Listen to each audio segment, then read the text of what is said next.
Whoa, what's the matter? What the hell is that? A killer robot monster? Hey, relax. No, Brian, you keep that thing away from me! Is it looking at me? Can it see me? Stop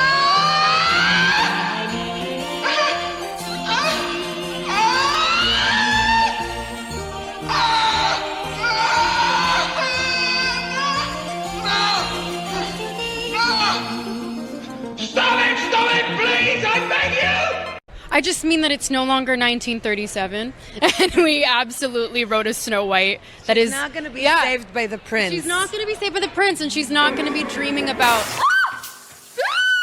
The new Snow White movie has 3 key problems. This is going to be my review, analysis, and breakdown of this film. Obviously, I don't expect anyone to think that this is going to be a good movie. Nobody went into this thinking that it would be a good film. But is it really that bad the way everyone is saying? Here are my honest thoughts and review of this film. This is how the plot goes. Snow White is a princess, the mom is the queen, the dad is the king. The mom dies for some reason, I don't know, a disease or something. The king decides to remarry. He marries Gal Gadot's character, who later becomes the evil queen. He goes off to war and he dies, or he's killed off screen. Now, the queen is this obsessive narcissist, so of course she starts saying who's the fairest of them all, and the mirror keeps saying her, until one day the mirror starts saying, it's Snow White. So what does the queen decide to do? She decides to take Snow White and convince the huntsman, the royal huntsman, to take Snow White into the woods and kill her off. But this is now where I begin to wonder.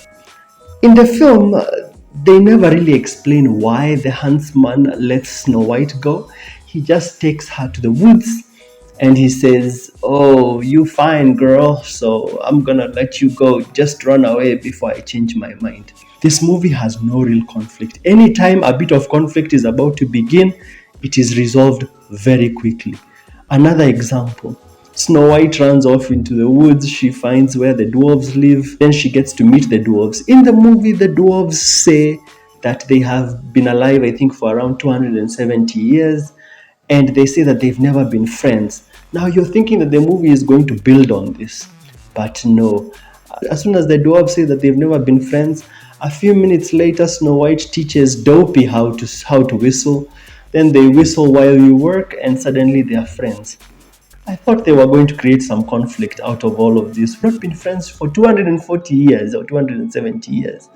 And suddenly Snow White tells you to whistle while you work, and suddenly that is resolved. Okay. Next example of lack of conflict in this movie.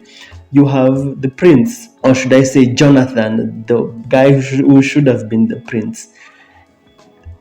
The evil queen sends some guards to go and hunt Snow White, and then one of them decides to shoot an arrow at Snow White, and Jonathan jumps in the way. He gets shot and you're thinking, oh boy, he's in danger now. But no, 2 scenes later, he's fine and he's already okay.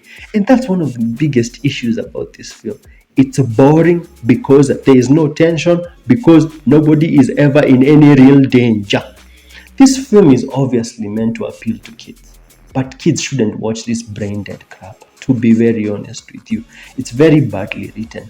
Number 2, plot events happen for no reason in this film. I get that they are remaking a movie. They are remaking a movie from 1930 something. But at least explain to us why events are happening. It's never really explained why Snow White just goes into the dwarves' beds and sleeps. It's not explained how the queen finds Snow White. She turns into this old hag and then boom, she's already at the dwarves' place. How did she find the place? How did she know Snow White is there? We don't care. Let me tell you something. We don't care. Jerry. The huntsman does not kill Snow White. You'd expect him to end up getting killed. For some reason, he's put in prison. Why is he being put in prison? Why is it that the queen will try and kill Snow White but will not kill the huntsman for disobeying her? It doesn't make sense. And then the huntsman and Jonathan escape from prison with zero resistance. 1 minute they are pulling on their chains in prison, then the next minute they are outside and they are running outside. Nothing matters in this film. This is the funny thing. When the king died, the movie tells you that everyone forgot who Snow White is. But in the last 15 minutes of the film, Snow White just wears a red hood and then she goes to the town and suddenly everybody remembers her. What? You told me in the beginning of the film that everyone forgot who this girl is, and then now suddenly everyone remembers her. Plot points happen for no reason. Let's talk about Gal Gadot. Ooh, boy. Gal Gadot's musical number is absolutely horrendous. The first time she sings is absolutely awful. I actually cried, like weeping, because it's so abysmally bad when she's singing. Rachel Zegler is actually giving a decent performance and her voice is pretty good. Even though I dislike her, most people dislike her, she sings well. That one I won't deny. Gal Gadot was, her performance and musical number was some peak trash. The dwarves are very unsettling to look at. For adults, it's going to be a very unpleasant sight. For kids, they might not mind at all. Gal Gadot cannot act. That's the other thing. In this movie, she is absolutely terrible.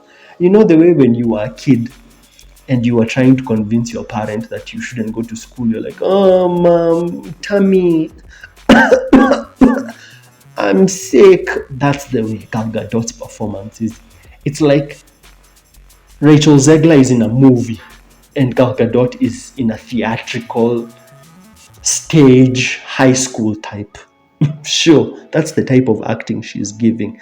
The musical numbers are not earned. People are just singing because, well, it's that type of movie where there should be music, so let's just sing. And that's why most of the music here is going to be very, very forgettable. The only musical number that felt earned and like it was in place, it was meant to be there, was Whistle While You Work, because there was a bit of like setup to it being performed. Other than that, all the other musical numbers are very bad. The first worst musical is Gal Gadot singing, but the second one is when Jonathan, the guy who was supposed to be the prince, and Snow White, when they meet up in the woods and then they begin singing. You ask yourself, what the fuck is going on and why should I care? Because Jonathan has not been in the movie for the last 1 hour. The last time you saw him was around the 10-15 minute mark of the film. Then for the next 45 minutes, you don't see him at all. Then he pops up in the woods with those 7 bandits that were supposed to be the dwarves. They don't even get any dialogue. They are just in the film. Which brings me to my last point. This film is very empty. It's empty. Nothing matters. You have these bandits who are obviously supposed to be the original dwarves. Originally, when the images for Snow White were leaked, these guys were the ones who were supposed to be the dwarves, but they were changed into bandits. And Jonathan, the guy who was supposed to be the prince, is now the leader of these bandits. They don't even get any dialogue. They're just there in the background. I think only one of the bandits, who is an actual dwarf, is the one who gets some dialogue. The rest were just there and you forget them. The movie is boring. It's lazy. It's empty. It's sleep-inducing. And out of 10, I give it a 2. I only give it a 2 because of Rachel Zegler singing, and some of those animals looked adorable. Other than that, I think this is worse than all the other remakes that Disney has done. But those are my honest thoughts. Tell me what you thought of this. Probably you haven't watched it, but obviously, genuinely deserves all the negative reviews that it's getting.